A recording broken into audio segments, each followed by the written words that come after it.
할렐루야. 우리 주님의 은혜가 우리 목양의 모든 가족들에게 늘 풍성하기를 간절히 주의 이름으로 축원합니다. 오늘은 다니엘서 4장 34절에서 37절 말씀까지를 가지고 느부갓네살 왕의 고백이다 라고 하는 제목으로 하나님 말씀을 생각해 보고자 합니다. 느부갓네살 왕은 두 번째 꿈을 통해서 하나님께서 세상을 다스리고 통치하심을 깨닫고 하나님 앞에 죄악을 회개하고 겸손하게 하나님의 공의를 지키면 혹시 왕이 꾼 꿈대로 되지 않을 수 있다라고 하는 그러한 다니엘의 해몽을 듣고도 교만하여서 왕궁의 옥상을 거닐면서 그 도성에 펼쳐져 있는 모든 그러한 것들을 보면서 30절에 이 큰 바벨론은 내가 능력과 권세로 건설을 하였다라고 자랑 삼아 얘기를 합니다. 또한 나의 도성으로 내가 내 위엄과 영광을 나타낼 것이다 이렇게 자만합니다. 그런데 이 말이 그 입에서 떠나기도 전에 하늘에서 소리가 들립니다. 31절 32절에 보면 느부갓네살 왕아 내가 네게 말하노니 나라의 왕위가 네게서 떠났느니라 하나님이 말씀하시는 거죠. 그때에 33절 말씀 보면 바로 그때의 이 일이 나 느부갓네살에게 응함으로 내가 사람에게서 쫓겨나서 소처럼 풀을 먹으며 몸이 하늘 이슬에 젖고 머리털이 독수리 털과 같이 자랐고 손톱은 새 발톱과 같이 되었다 이렇게 말씀합니다. 왕궁에서 떠나 쫓겨나서 비참한 생활을 하게 되었을 때에 이 느부갓네살 왕이 얼마나 예전에 그 영광, 예전에 그 자신만만했던 그런 생각들이 다 아무것도 아닌 것처럼 생각되어졌겠습니까?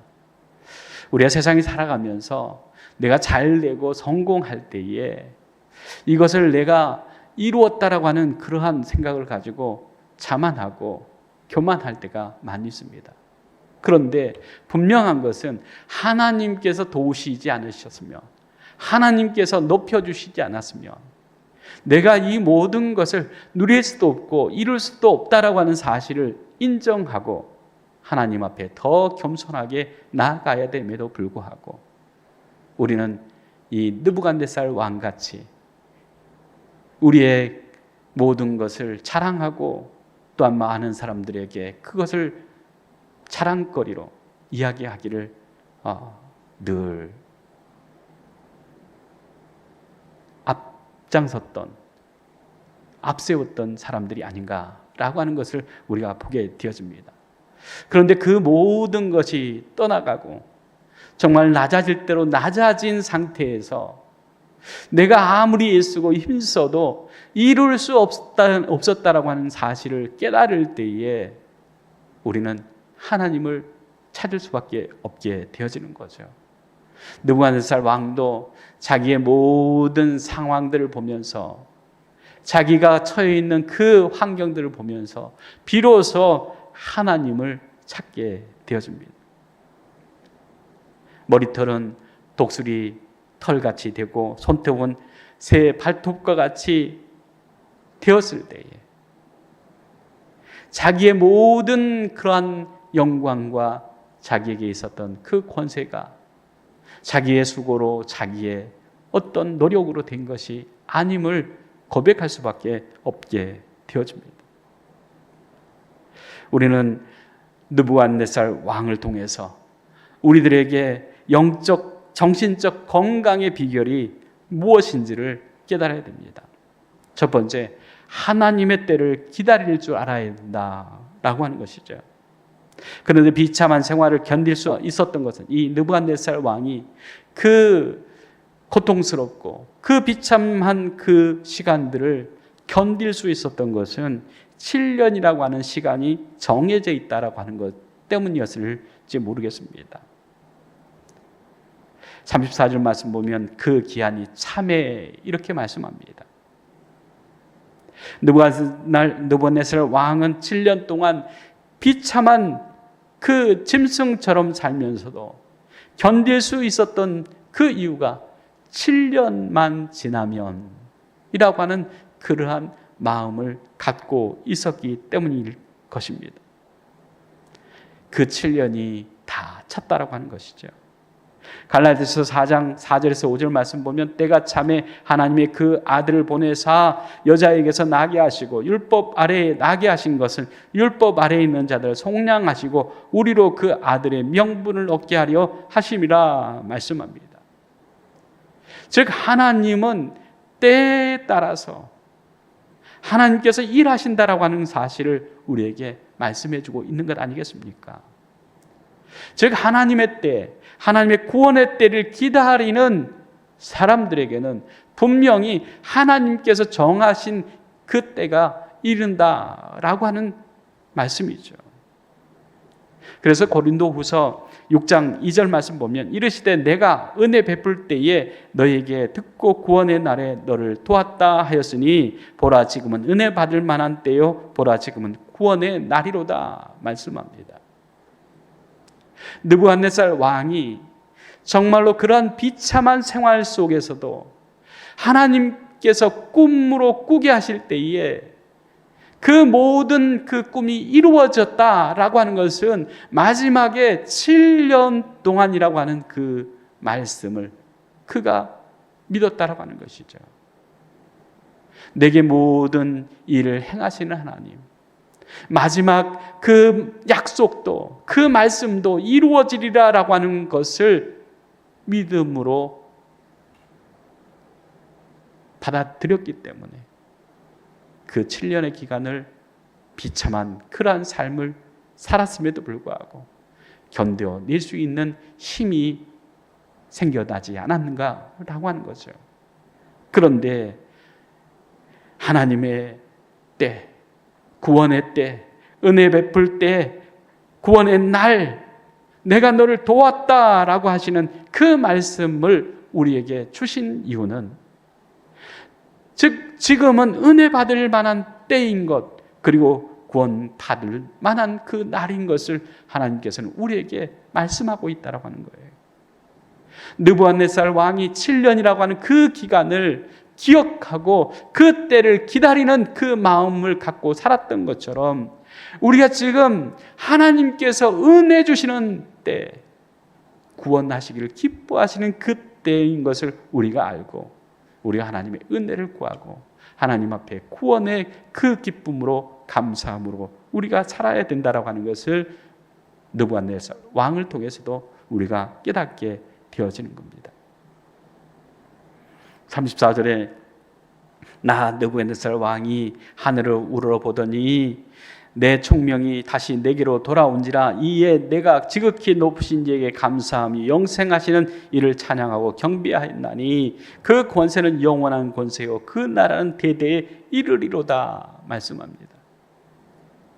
즉 기한이 찰 때에, 기한이 되었을 때에 하나님께서 먼저 느부갓네살 왕에게 총명을 더해 주셨다 라고 하는 말씀입니다. 그가 총명이 돌아왔을 때에 그가 고백하는 그 말씀을 우리가 보면 내가 지극히 높으신 이에게 감사하고 영생하시는 이를 찬양하고 경배했다 이렇게 얘기를 합니다. 내게 총명이 돌아왔다 말하는 그 고백 속에 하나님께서 내게 총명을 다시 주셨다라고 하는 그 사실을 깨닫고 하나님 앞에 감사하면서 찬양하면서 경배했다라고 하는 것이죠. 그러면서 권세는 하나님의 권세가 영원하다. 나라는 하나님의 나라가 대대에 이를 것이다 라고 하는 그 고백도 하게 되었습니다. 세상에 많은 나라들이 있었다가 사라졌습니다. 세상에 많은 사람들이 왔다가 다 땅에 묻혔습니다.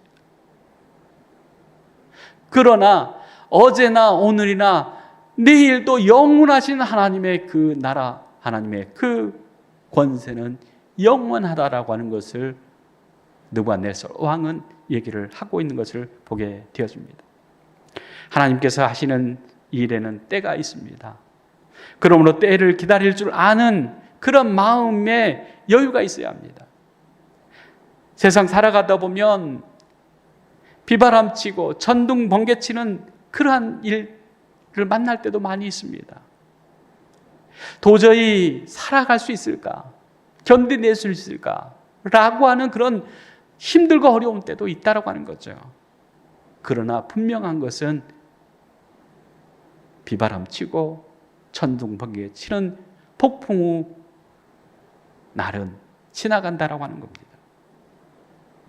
인생에 이른바 비만 필요한 것이 아닙니다. 우리가 힘들어하고 또 어려워하는 폭풍 후도 사실은 세상을 새롭게 하시는 하나님의 은혜가 더 크다라고 하는 것을 우리가 알게 되어집니다. 지금 힘들고 어려운 시간을 지나고 있습니까? 하나님께서는 분명히 이 시간도 지나가게 하신다라고 하는 것을 믿으시기 바랍니다. 그리고 하나님의 그 뜻과 하나님의 그 은혜를 생각하면서 우리가 참고 인내하면서 하나님의 역사를 기대하며 소망하는 저희들 될 수 있기를 원합니다. 요한복음 6장 39절에서 40절 말씀 보면 나를 보내신 이의 뜻은 내게 주신 자 중에 내가 하나도 잃어버리지 아니하고 마지막 날에 다시 살리는 이것이라. 내 아버지의 뜻은 아들을 보고 믿는 자마다 영생을 얻는 이것이니 마지막 날에 내가 이를 다시 살리리라 하시니라 말씀합니다. 하나님의 때, 하나님의 역사는 하나님의 아들로 통해서 새로운 역사, 영생의 역사, 하나님의 자녀로서 하나님의 나라를 유업으로 얻을 하나님의 은혜와 복을 누리게 하시기 위해서 어제도 오늘도 우리를 위해서 일하시는 하나님이신 것을 믿으시기 바랍니다. 두 번째로는 정신 차리고 근신하며 하나님 앞에 기도하고 감사해야 된다라고 하는 것입니다. 베드로전서 4장 7절 말씀 보면 만물의 마지막 때가 가까웠으니 그러므로 너희는 정신을 차리고 근신하여 기도하라 말씀합니다. 7년 기한이 찼을 때 느부갓네살 왕이 총명이 돌아왔습니다. 그리고 정신 차리고 근신하게 되었습니다. 그러고 보니 이제 그가 알게 된 새로운 사실입니다. 34절에 이에 내가 지극히 높으신 이에게 감사하며 영생하시는 이를 찬양하고 경배하였나이. 그 권세는 영원한 권세요 그 나라는 대대에 이르리로다 라고 고백하는 것을 우리가 보게 되어집니다. 정신 차리고 근신하고 하나님 앞에 기도하면 하나님께서는 분명히 하나님의 때에 하나님의 역사를 통해서 우리에게 영광스러운 하나님의 나라, 하나님의 준비하신 그 천국을 우리에게 주신다라고 하는 사실을 우리가 알게 되어지며 믿게 되어지며 지금에 있는 환난과 고통과 슬픔과 공고는 이게 문제가 아니라 이것으로 인해서 더 하나님을 더 깊이 알고 더 하나님을 붙잡고 하나님 앞에 나가는 믿음의 시간들이 되어져야 된다라고 하는 것을 우리가 보게 되어집니다.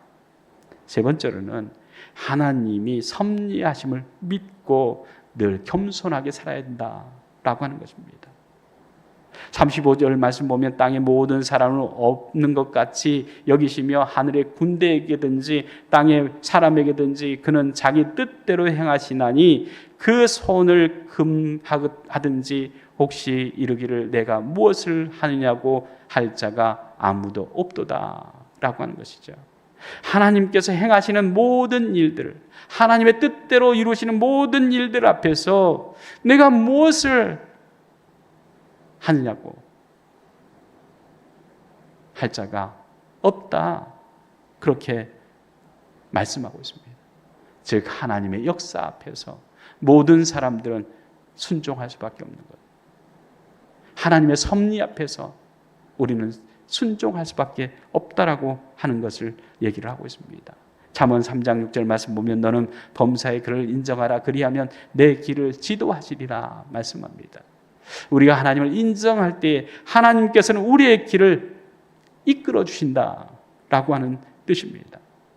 또 마태복음 7장 7절에 8절 말씀 보면 구하라 그리하면 너에게 주실 것이요 찾으라 그리하면 찾아낼 것이요 문을 두드리라 그리하면 너에게 열릴 것이니 구하는 이마다 받을 것이요 찾는 이는 찾아낼 것이요 두드리는 이에게는 열릴 것이나 말씀합니다.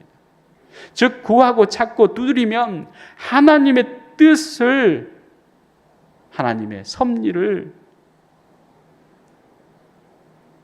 우리가 믿게 되어지고 하나님의 뜻을 이루며 살아가는 사람들이 될 수 있다라고 하는 것을 우리에게 가르쳐주고 있습니다.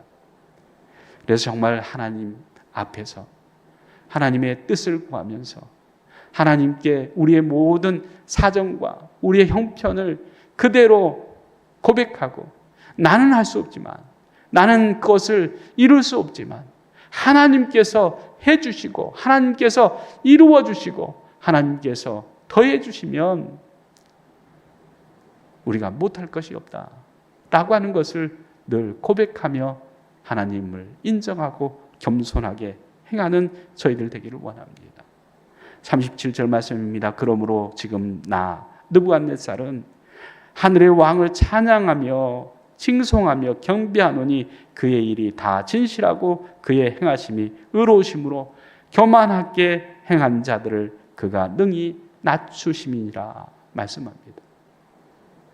느부갓네살 왕은 스스로 모든 것을 이룬 것처럼 교만했습니다. 그러나 전능하신 하나님, 세계 만국을 통치하시는 하나님, 그 하나님을 인정하지 않고 자만하고 교만했을 때에 하나님께서는 느부갓네살 왕을 낮추셨다라고 하는 거예요. 그것을 누가 합니까? 자기 스스로 느부갓네살 왕이 자기 입으로 고백할 수밖에 없는 그러한 자리까지 하나님께서 내려놓으셨다라고 하는 거예요. 우리가 정말 하나님의 은혜, 하나님의 그 도우심이 아니면 우리는 아무것도 할 수 없습니다. 하나님께서 이루어 주시지 않으면 나는 아무것도 이룰 수 없습니다라고 하는 그러한 마음을 가지고 하나님을 붙잡고 하나님의 은혜를 구하고 하나님의 그 주시는 복을 구하는 자들 되어지기를 바랍니다.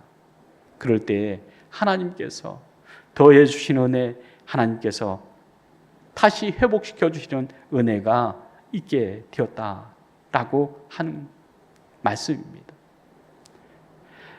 다니엘을 통해서 하나님께서 스스로 교만하지 않고 하나님 앞에 겸손하여서 하나님을 인정하고 하나님의 통치를 받으라 라고 하는 그 말을 이제서야 깨닫게 되어지는 거죠. 그러면서 하나님께서는 교만하게 행하는 자들을 능히 낮추시는 분이시다 라고 하는 것을 고백하면서 하늘의 왕을, 하나님을 찬양하며 칭송하며 경배했다라고 하는 것을 우리가 보게 되어집니다. 느부갓네살 왕은 자기에게 찾아온 모든 그 고통과 어려움의 그 원인을 자기의 교만 때문이라고 스스로 자기의 문제점을 진단하게 되어집니다. 교만은 무엇입니까? 잠언 21장 4절 말씀 보면 눈이 높은 것과 마음이 교만한 것과 악인이 형통한 것은 다 죄니라 말씀합니다. 즉 내가 있는 위치, 내가 속한 그러한 상황들을 벗어난 것이 교만이라고 하는 겁니다. 즉 분수를 모르는 것이 교만입니다. 자기 위치를 모르는 것이 교만입니다. 그러면 겸손은 무엇입니까? 하나님 앞에서 진실되게 자기 위치를 지키는 것이 겸손입니다. 하나님께서는 자기 위치를 지키지 않는 사람을 결코 사랑하시거나 좋아하시지 않습니다. 우리 그리스도인들의 위치는 어디입니까?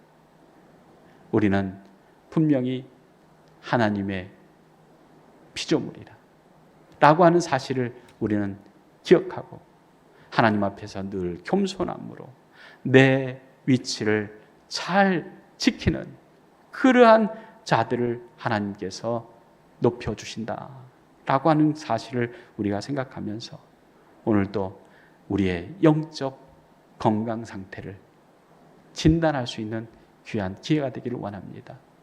느부갓네살 왕처럼 자만하면서 모든 것을 다 이루었으니 이제 내가 얻을 것은 영광이고 또한 모든 사람들의 존경이고 칭찬이다 생각할 그러한 마음을 품고 살아갑니까? 아니면 이 모든 것 작은 것이라 할지라도 이것은 하나님께서 내게 주신 은혜인 것을 고백하면서 하나님 감사합니다. 하나님 너무너무 넘칩니다. 내가 하는 것, 나의 그 그릇보다 하나님께서는 항상 더 넘치게 채워주신 분입니다. 라고 하는 그런 고백 속에서 하나님의 은혜와 복을 많은 사람들에게 증거하고 전함으로 하나님의 뜻을 이루며 살아가는 겸손한 우리 믿음의 권속들 되어지기를 간절히 주의 이름으로 축원합니다. 기도하겠습니다. 사랑의 하나님 참 감사합니다. 느부갓네살 왕은 하나님 앞에서 너무너무 교만했기 때문에 하나님께서 그를 낮추셔서 들의 짐승처럼 유리 방황하면서 살게 하셨을 때에 그가 비로소 전능하신 하나님 앞에 겸손할 수밖에 없고 하나님께서 그렇게 자기 자신을 보잘것없음과 하나님께서 이루어 주셨던 복을 하나님께 감사할 때에 그가 다시 총명을 회복하고 하나님 주신 은혜와 복을 간증하며 고백하며 전능하신 하나님 앞에 겸손했던 것처럼 하나님 저희들이 세상에 살아가면서 지금 우리가 누리고 있는 것들 그 모든 것이 내 힘이 아니고 내 능력이 아니고 하나님께서 이루어 주신 복임을 늘 고백하면서 하나님 앞에 겸손할 뿐만 아니라 하나님 앞에 늘 감사하며 살아가는 저희들 되게 하여 주시옵소서. 예수님의 이름으로 기도리옵나이다. 아멘.